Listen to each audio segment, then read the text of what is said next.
Seminar hall में विद्यार्थियों तथा चिकित्सकों को बड़े पर्दे पर भारत न्यूजीलैंड फाइनल खेल को दिखाने की व्यवस्था की गई थी, जिसे लेकर एक छात्र को शो कॉज करने को लेकर बुधवार को उत्तरबंग मेडिकल कॉलेज परिसर में उत्तेजनापूर्ण स्थिति बन गई। 100 से अधिक विद्यार्थियों ने कॉलेज के डीन का घेराव कर विक्षोभ प्रदर्शन किया।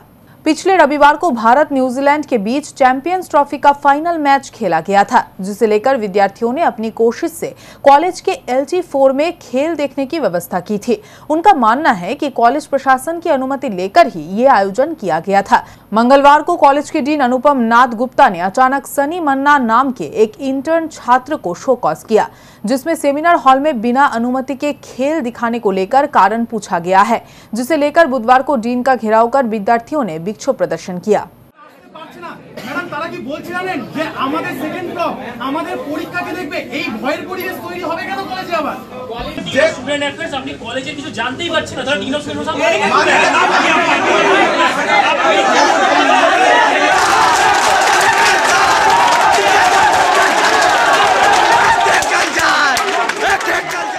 रोनित साई नाम के एक इंटर्न छात्र ने बताया कि আমরা অথরিটির কাছে বিভিন্ন রকম কাজের জন্য পারমিশনও নিয়েছি, ইন্ডিয়া পাকিস্তান ম্যাচেরও পারমিশন নিয়েছি, ম্যাডাম দিয়েছেন কিন্তু তারপরেও এমন কি হলো, কারোর কাছ থেকে এমন কি চাপ আসতে পারে যার জন্য ম্যাডামকে এটা থেকে সরে যেতে হচ্ছে, দুপা পিছিয়ে আসতে হচ্ছে।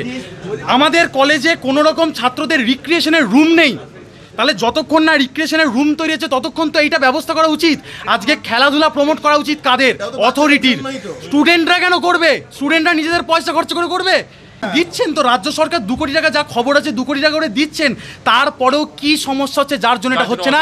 এবং সমস্ত কিছুকে বাইপাস করে, সব নাম বাইপাস করে, যেই ছেলেটি বাচ্চাদেরকে একত্র করে সবাইকে হাসি খুশি রাখার জন্য খেলাটাকে অর্গানাইজ করার চেষ্টা করেছিল, সেই ছেলেটিকে টার্গেট করা হলো। তাহলে কি তাকে বসানোর চেষ্টা করা হচ্ছে? মেরুদণ্ড কি আবার ভাঙার চেষ্টা করা হচ্ছে? এইটাই আমার প্রশ্ন। প্রথমত হচ্ছে গিয়ে যারা বহিষ্কার হয়েছে তাদের কি সবার নামে কোনো না কোনো কমপ্লেন প্রমাণিত হয়েছে? হয়নি তো। তাহলে অথরিটি উইদাউট ভেরিফিকেশন এই ছেলেগুলোকে মিডিয়ার সামনে, সারা রাজ্যের সামনে অপমান করলো কেন করলো?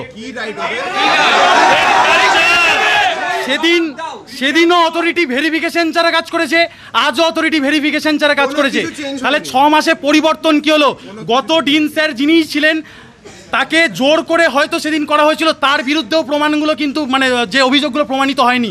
তিনি এখনো পর্যন্ত আমার কাছে যা খবর আছে ডিপার্টমেন্টে কাজ করছেন। যদি তার বিরুদ্ধে অভিযোগ প্রমাণ হতো তাহলে উনি কি করে ডিপার্টমেন্টে কাজ করতে পারেন? তাহলে হচ্ছে কোন বেসিসে, কোনটা থ্রেট কালচার ছিল? অভয়াকে সামনে রেখে কি অন্য থ্রেট কালচার চালানো হয়েছে? রাজনৈতিক ছিল। उसी समय थ्रेट कल्चर के आरोपी विद्यार्थी विक्षोभ स्थल के सामने आने पर दूसरे विद्यार्थियों ने उन्हें रोकने की कोशिश की। दोनों छात्र गुटों में आपसी बहस छिड़ गया। विद्यार्थियों के दबाव में आकर कॉलेज के डीन अनुपम नाथ गुप्ता परेशान हो गई थी।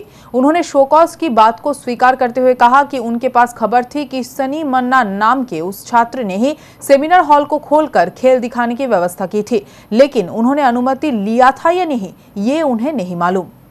আমাকে যেটা ইনফরমেশন মিলেছে কি LT400 খুলেছে, আমি আগেও বনা করেছি কি বাবা LT400 খুলবি না, মানে কোনো আদার দ্যান একাডেমিক পারপাস, শুধু ওই জন্য আমি বলেছি। আর আমার কোনোই পারপাস ছিল না, আর আমাকে কাউরেরই প্রেশারও ছিল না। এটা আমি কি করে প্রমাণ দেব আমি নিজেই জানি না। আমি কোনো প্রেশারে এই কাজটা করি নাই ভাই। আমি তো সনি মান্নাকে মানে সেকেন্ড ইয়ার থেকেও আমার স্টুডেন্ট জানি, ওর সাথে আমার পহচান আছে। আমি কেন এরকম করব? ওর সাথে এদের যা মানে বলার, মাকে তার নামই বলেছে। 1000 স্টুডেন্টসের নাম জানতে পারি এবং এটা তার রেকর্ডে থেকে যাবে। সে আগামী দিনে ডাক্তার হবে, এই কালিটা তো থেকেই যাবে তার গায়ে। কি বলবেন? এটা যদি হ্যাঁ ঠিক আছে, এটা আমি মানছি, ওর থেকে যাবে। আমি ওর কাছে শুধু একটা আনসার জানতে চেয়েছি, এরকম কিছু ইনফরমেশন দেওয়া হয়েছে।